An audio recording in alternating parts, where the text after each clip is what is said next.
রাজার কাছ থেকে রোজ একটা করে চিঠি পাই তাহলে বেশ হয়।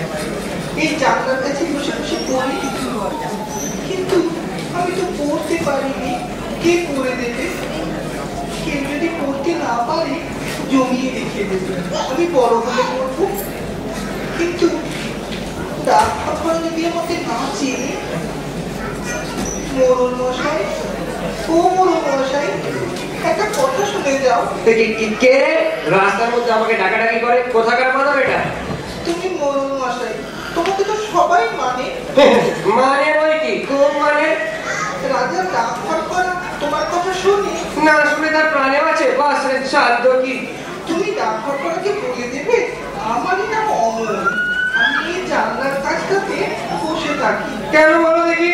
আমার নামে যদি চিঠি আসে। তোমার নামে চিঠি? তোমায় কে চিঠি লিখবে? রাজা যদি চিঠি লেখে তাহলে এছাড়া তো কম নয়, রাজা তোমাকে চিঠি লিখবে। তা লিখবে বই কি? তুমি তার পরম বন্ধু, কদিন তোমার সঙ্গে দেখা না হয়ে রাজা শুকিয়ে যাচ্ছে, খবর পেয়েছে। আর বেশি দেরি নয়, চিঠি হয়তো আজই বা কালই আসবে। মশাই, তুমি অমন করে কথা বলছো কেন? তুমি কি আমার উপর রাগ করেছো? বাস তোমার উপর রাগ করবো? এত সাহস আমার? রাজার সঙ্গে তোমার চিঠি চলে? মাদক দত্তের বার হয়েছে দেখছি, দু পয়সা জমিয়েছে কিনা রসুন তো মজা দেখাচ্ছে। ওরে ছোড়া, বেশ শীঘ্রই তো রাজার চিঠি তোর কাছে আসবে, তার বন্দোবস্ত করছি। না না, তোমাকে কিছু করতে হবে না। কেন রে? তোর খবর আমি রাজাকে জানিয়ে দেবো, তিনি তাহলে দেরি করতে পারবেন না। তোদের খবর নেওয়ার জন্য বাইক পাঠিয়ে দেবেন না। মাদক দত্তের ওই আস্পর্ধা রাজার কানে একবার উঠলে দুরুস্ত হবে। কে তুমি? মল ঝমঝম করতে করতে চলেছ? একটু দাঁড়াও না ভাই। আমার কি দাঁড়াবার জো আছে নাকি? বেলা বয়ে যায় যে। দাঁড়াতে ইচ্ছে করছে না? আমারই আর এখানে বসে থাকতে ইচ্ছে করে না। তোমাকে দেখে আমার মনে হচ্ছে যেন সকালবেলাকার তারা। তোমার কি হয়েছে বলো তো? জানি কি হয়েছে, কবিরাজ আমাকে বেরোতে বারণ করেছে। আহা, তবে বেরিও না। কবিরাজের কথা মেনে চলতে হয়। দূরত্বপনা করতে নেই, তাহলে লোকে দুষ্টু বলবে। বাইরের দিকে তাকিয়ে তোমার মন ছটফট করছে। আমি বরঞ্চ তোমার এই আটখানা দরজাটি বন্ধ করে দিই। না না, বন্ধ করো না। এখানে আমার সব বন্ধ, কেবল এইটুকু খোলা। তুমি কে বলো না? আমি তো তোমায় চিনি নে। আমি সুধা। সুধা? জানো না, আমি এখানকার মালিনীর মেয়ে। তুমি কি করো? সাজির ভরে ফুল তুলে এনে মালা গাঁথি। এখন আমি ফুল তুলতেই চলেছি। ফুল তুলতে চলেছ? তাই তোমার পা দুটি আমার খুশি হয়ে উঠেছে। যতই চলেছ মল বাজছে। আমি যদি তোমার সঙ্গে যেতে পারতুম, তাহলে উঁচু ডালে যেখানে দেখা যায় না সেইখান থেকে তোমাকে ফুল পেরে দিত। তাই বল কি? ফুলের খবর আমার চেয়ে নাকি তুমি বেশি জানো। জানি, আমি খুব জানি। আমি সাত ভাই চম্পার খবর জানি।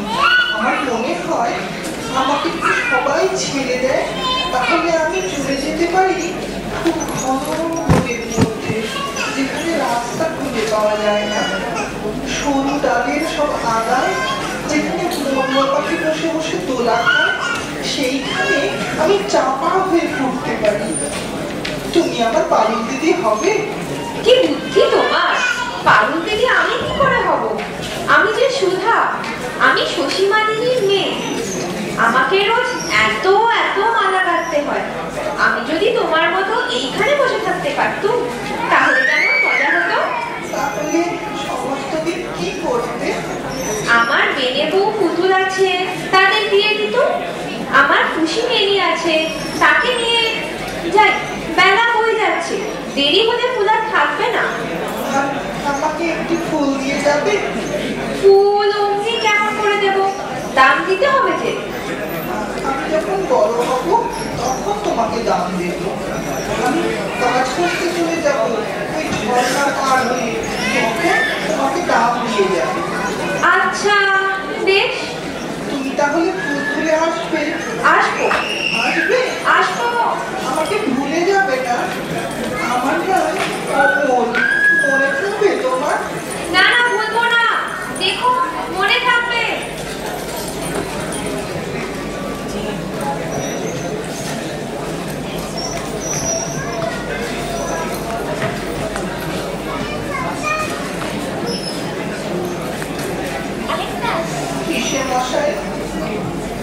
আজ আর আমরা সেই জানলার কাছেও যেতে পারবো না।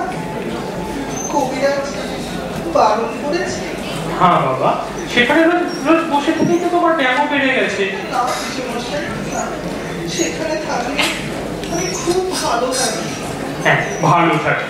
সেখানে বসে বসে এই তুমি এই শহরের যত রাজ্যের ছেলে বুড়ো সকলের সঙ্গে ভাগ করে নিয়েছো। পিসেমশাই, আমার ফকির হয়তো আজ আমাকে জানলার কাছে না দেখতে পেয়ে চলে যাবে। আর আমার ফকির কি? সেই যে রোজ আমার কাছে এসে নানা দেশ বিদেশের কথা বলে যায়, শুনতে আমার ভারী ভালো লাগে। তুমি